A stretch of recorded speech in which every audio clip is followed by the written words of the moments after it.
Assalamu alaikum students, this is your week 7 grammar lesson. The objectives of this week are distinguish between a clause and a phrase, identify and distinguish between different types of phrases, and develop a meaningful sentence from a given phrase. Introduction of the topic phrase. First of all, what's a sentence?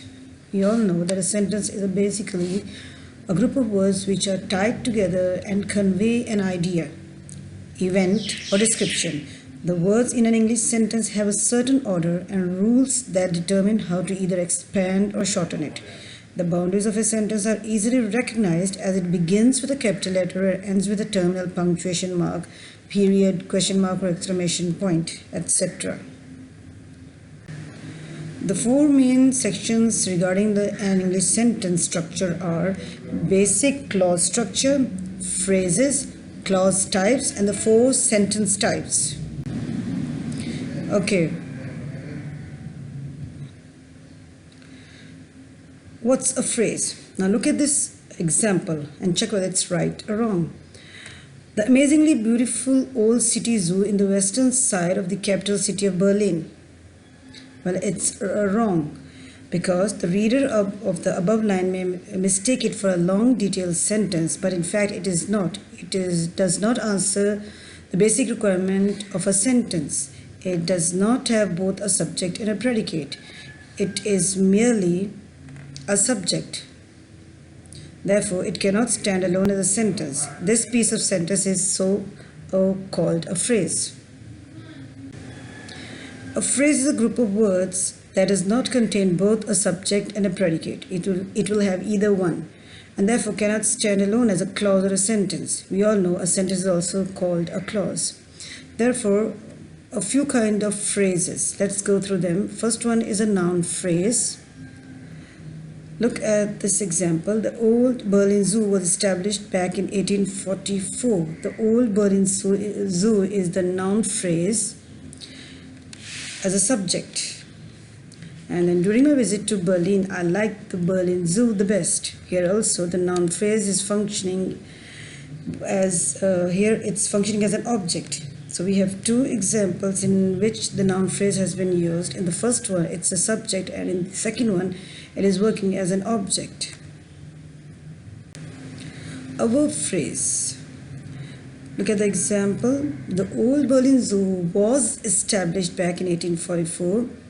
And second example, during my last visit to Berlin, I couldn't stop admiring the Berlin Zoo the best.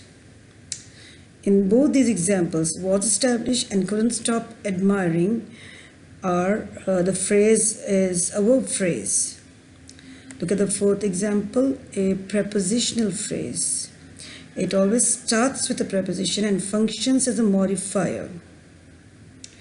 Example, during my last visit to Berlin in 2002, I took the train to Berlin Zoo.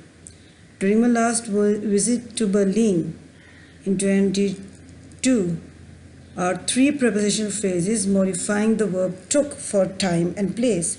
To the Berlin Zoo is a prepositional phrase modifying the verb took for place. The fifth one is an absolute phrase. It usually contains a noun or a pronoun and a present or past participle. It modifies the entire sentence that is such as the following. Zoos being top city attractions, the Berlin Zoo is not to be missed. Absolute phrase contains the present participle. Second one, our trip nearly finished. We decided to spend our last day at the Berlin Zoo. Absolute phrase contains the past participle in this example. Sixth one, a verbal phrase. It contains a verb part that functions not as a verb, but rather as a noun or an adjective. Verbals are either infinitives, present participles, or past participles. As opposed to obsolete phrases, verbal phrases modify part of a sentence but not the whole sentence. For example, we use the last day of our trip to visit the Berlin Zoo. Here, infinite phrase is modifying Visiting the Berlin Zoo, we were amazed by the beauty of the exotically designed animal enclosures. Here, the present participle phrase functions as an adjective modifying we. The children, amazed by the animal exhibits, didn't want to leave the Berlin Zoo. Here, the past participle phrase functions as an adjective modifying the children.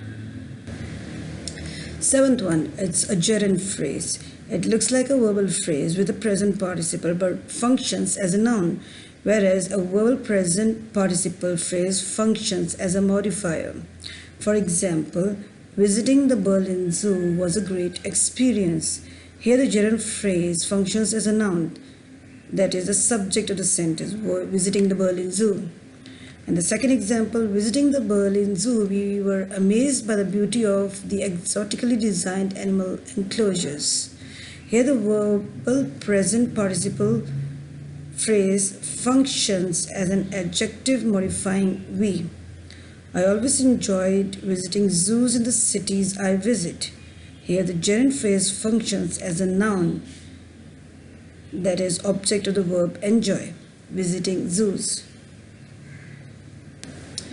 Now what you have to do is that you are given two exercises which you have to complete. In first one, you have to identify which is a phrase and which is a clause by writing the capital P or the capital C. And next you have to complete the given phrases into meaningful sentences by yourself. It's given in your assignment task document. Thank you.